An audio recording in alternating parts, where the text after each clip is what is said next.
Hello everyone, welcome back to my channel, Angela's Universe. Today I'm going to be doing something a little different. I'm going to be answering the most Google girl questions, honestly, from my opinion, obviously. I've never done something like this before. I'm really excited to get into it. Some of the questions are going to be serious, some of them are going to be funny. Like, we're just going to navigate them together, and yeah, let's get into it.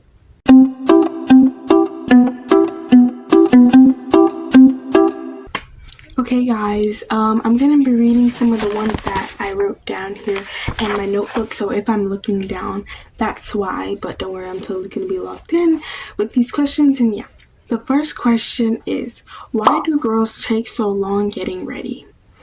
I feel like with different girls, there are different like time periods. Everybody's different, you know. With me, especially, it also depends on your routine. Because with me now, I don't really do much. I just, toner, moisturize, Vaseline, brush my eyebrows, curl my lashes, and that's it. Brush my edges back, like style my hair, and that's probably it. But for some other people's, theirs might be longer, like makeup and stuff like that. But I feel like for everybody it's different, so I can't really answer that question unless like you're asking a specific person. The next question is, what's the girl code and why is it so serious? First of all, girl code is it's like a set of rules that each girl needs to follow for friends that are also girls. Girls are messy, girls are wonderful, but in my experience, girl code comes differently for each friendship. Some girl codes would be like, don't talk to my ex. Some girl codes would be like, don't keep secrets from me. It just depends on your friendship. But why it's so serious is because it's kind of like the pact that bond two girls together. The pact that bonds two girls that are like, in friendship. And if you break that pact, it's like, oh wow, so you're basically telling me you don't value me or our friendship.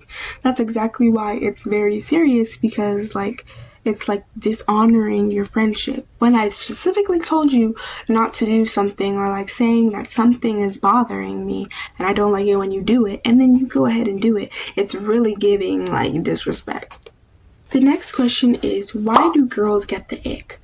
Oh my god. I feel like everybody has like one thing that whenever they see somebody do, it's just like, ew. For me personally, it's whenever somebody stretches. Like, I get the ick whenever I see like a guy stretch, and it's like they could be like looking all cool and stuff, swagger, and then they get up and they like yawn and the armpit hair. Ew! Like, something about it just makes me icky. But some girls might find that attractive. Other girls might say the ick is like breathing too hard or chewing. Oh, chewing, don't even get me started on chewing. It bothers me. But the girls get the ick because it's like just one thing, or maybe even multiple things. Like, I know some people have lists of their icks. Me, I keep a very limited list sometimes. Just depends on the person. But like, girls have certain things that whenever you do them, it really is giving like, no thank you. Next question is it okay to not wear makeup? Absolutely. I know people who wear makeup every day, to people who only wear it whenever they want to feel pretty, to people who don't wear it at all. Me specifically, I can't necessarily speak much about makeup, especially because I don't wear it. Not because I don't want to, it's just because I'm not at the age yet where I can wear it in my household. And it's not something I hate. Sometimes whenever I'm around girls that are my age that wear makeup, I might feel a little bit left out because I'm like, dang, I've never really experienced makeup. But being somebody who's had acne from a young age, I have experienced acne. Like, certain things make me break out for absolutely no reason. And I've gone to the place where my skin is like clear enough to the point where I'm happy with myself, So that's part of why I guess I'm okay with not wearing makeup. Partially because I'm scared it will mess up my face by giving me more and more acne to the point where I feel like I need to cover it with makeup, and then it just becomes an addiction. But it's okay not to wear makeup. Nobody should ever feel like they have to wear makeup to feel beautiful. Of course, you can wear it to be like, yeah, I'm feeling myself, like, to just give yourself a little up. I know some people genuinely just love getting ready and love, like, showing out with makeup, dress, skin, nails, all of that. And that is amazing. That's beautiful. But you should never feel like you have to have it in order to be seen as beautiful or pretty, because everybody is gorgeous. Everybody's pretty regardless of like their height, their weight, their skin color, like all of that stuff. What are the most embarrassing things that can happen to a girl at school? Well, a little story time. I would say getting your period at school, because there was this girl, I don't name drop, y'all already know that. There was this girl, and she went to my old school, the one that I went to before the school I'm going to now. But basically, like, she never really had many friends. I wouldn't say that she was like an outcast. Like, she had her group, but you know, she was in her own world most of the time. And it's like this. So basically, like, she had like the craziest outbursts, because I was walking with my guy friend, actually. We're just gonna call him N. I was walking with N, and then we see her, S, and we're like, oh my god, because mind you, she's wearing brown cargo pants, and you could just see red all over, like in the middle of her booty crack, which let us know that she got her period. And then N was like, I think we should tell her. And then I was like, yeah, you tell her. Not because I was like scared to say anything. I've never done something like that before, so please don't come at me in the comments talking about something. I'm not a girl's girl, because I am. It's just everything just happened so fast. So basically, he goes and he tells her, he's like, girl, you got like, you're like bleeding. And then she's like, what? Like, no, I'm not. And then after a while, she went to the bathroom, and then she came back, and then I talked to her. I was like, so you're on your period and stuff. And she was like, no, I'm not, it's just ketchup. And I was like, bruh, ketchup, right? And she was like, yeah, it's just ketchup, like nothing to worry about. And I was like, okay, girl, because she was getting really defensive. And I was like, it's okay to have an accident, like it happens to most of us, especially because this girl was like older than me too, and she had never gotten her period yet until that day. And the craziest part is that, like, she had just been walking around all confident, because I know she put that fit together like weeks ago, and she was so ready to wear it because we had a free dress day that day. And then the one time she came to show out, like, she got messed up, and she just felt so embarrassed. She told the teacher, she went to the nurse, and then she did not come back that day. She went home, and for the rest of the week, she came back the next week though, like, you know, she was fine. But it just really shook her confidence. And something like that has never happened to me before, because luckily I got mine while I was at home. But I can't necessarily say I relate. I just say I felt bad for her. And yeah. Next question. How do I deal with being left out? Well, honey, if you want to know, just check all my past videos here and there. But I'll just answer it for you right now. I feel like being left out always is an awakening for someone. Whenever you're left out, it's obvious that you're not wanted in that group or that space, and people will include you if they want to be around you. I've been left out. I've had the fear of missing out, FOMO. I've been through all of it, and it made me realize that it made me like get tough skin. What was it? Alligator skin? Something like tough. I'll remember it later. But it made me gain, like, you know, a little hardness.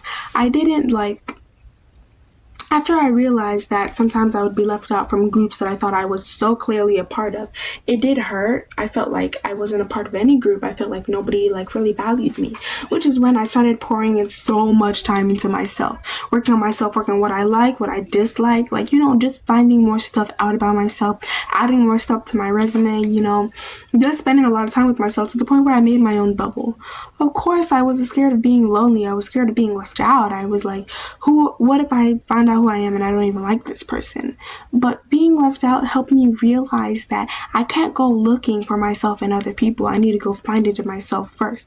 And when I find who I am and then figure out who I really am, then the right people will come. You're like a magnet. You can't go searching for people. The right people will always end up coming to you. Like, it always happens, because that's God's plan for you. right?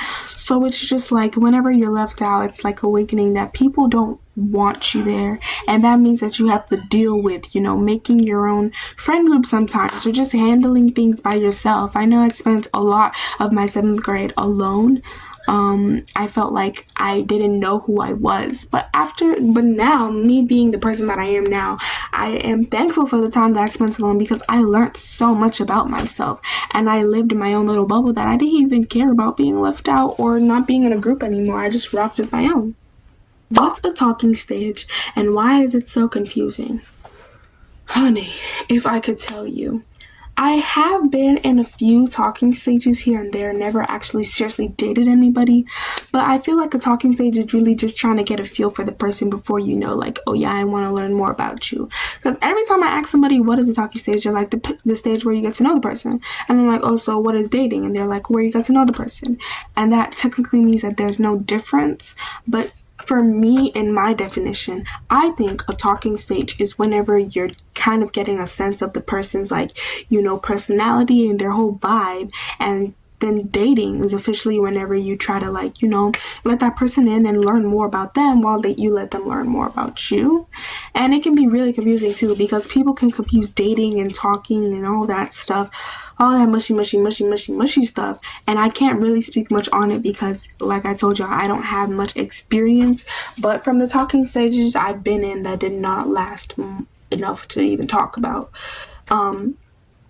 it's just like, getting a feel of the person's personality. And sometimes it can be confusing because it's like, is this girl my girlfriend? Is this boy my boyfriend? Like, it can be confusing, but I feel like you just have to be upfront, like, what are we?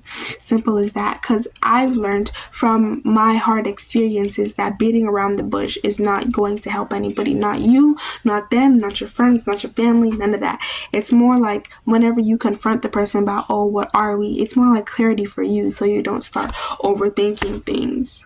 Why do girls randomly lose interest in guys? Well, I can't speak much on that one, but I can just say that people change sometimes. Like, some people, it might be more than enough. Like, some people be like messing with different guys each week, and there I really can't speak on that. But whenever it comes to losing interest in people, it's just like people change, people grow, people learn more about themselves, and if that means that they need to cut off people from their old paths, or people who don't push them to be better, that's what you gotta do. Being somebody who has cut off multiple people in my life, I did it for my well-being. I did it because, not that I lost interest in, like, the friendship, I just realized it wasn't benefiting me in any way. If I'm friends with somebody, or if, like, I'm talking to somebody, you have to either, like, be able to be pouring more into me, be great at giving advice, or always be able to support me. If you're not doing any of that, what are you doing in my circle? Just like, what are you doing there? If every time you talk to me is because you want something, it's like, what? And by the way, y'all, that's a perfect time for me to say that I am going to be doing red flags in relationships that you can't ignore videos coming up soon. It's probably going to come up next week around this time, but yeah, I'm gonna be doing that video, and I really have a lot of stuff to say because, as y'all know, I've been through a lot whenever it comes to friendships and meeting new people and cutting people off. That's kind of my thing on this channel. But yeah. And last but not least, is it normal to feel insecure as a girl? I feel like almost every girl has felt insecure at some point. And people can feel insecure for different reasons. People might be like, I don't like my nose, I don't like my body, I don't like my eyes, I don't like my ears, I don't like my hair.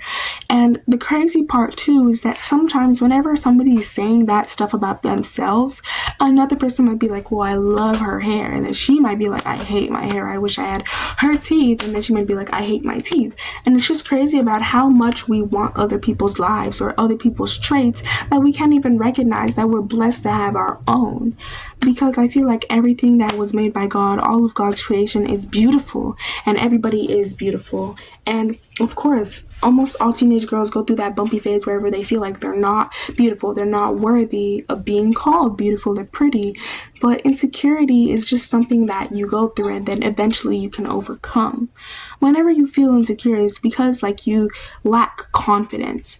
And me having to to go through the things that I did in life and having to fish for compliments sometimes whenever I felt ugly. I do have a lot to say about that, because insecurity is just a phase. It always passes over, but that's if you're willing to do the work. There are people who say, oh, I hate this, or like, I suck at this sport, and then they just sit in that. Like, you're not doing anything to better yourself at that sport, or, to better yourself in general. So how are you going to sulk and then not do anything about it? So it's like, how are you going to say, yes, I'm insecure, I hate this part of myself, but not work to the point where you gain confidence and you learn to love that part of yourself? Anyway, guys, this is the end of the video. I think this might be one of my favorite videos so far, y'all. Like, I did not expect to eat up this much.